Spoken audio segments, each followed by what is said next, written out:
একদিন এক গভীর বনে এক বিশাল ভালুক বাস করত। সে ছিল অত্যন্ত অহংকারী এবং সবসময় ছোট প্রাণীদের উপর জুলুম করত। বনের অন্যান্য প্রাণীরা তার এই আচরণে ভয় পেত এবং তার সামনে যেতে সাহস করত না। একদিন বনের এক প্রান্তে একটি ছোট্ট খরগোশ খেলছিল।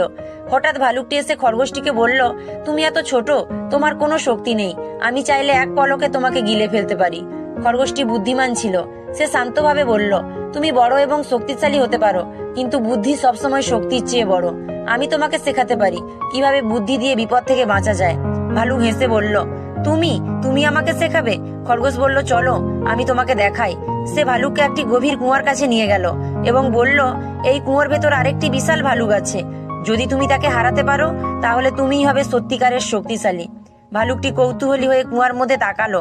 সেখানে সে নিজের প্রতিবিম্ব দেখলো এবং ভাবলো অন্য একটি ভালুক তাকে চ্যালেঞ্জ করছে। সে রাগে গর্জন করে কুয়োর মধ্যে ঝাঁপ দিল, কিন্তু সঙ্গে সঙ্গে ডুবে গেল। খরগোশটি হাসতে হাসতে বলল, শুধু শক্তি থাকলেই চলে না, বুদ্ধিও থাকতে হয়। এরপর থেকে বনের অন্যান্য প্রাণীরা শান্তিতে বসবাস করতে লাগলো, আর অহংকারী ভালুকের গল্প বনে ছড়িয়ে পড়লো।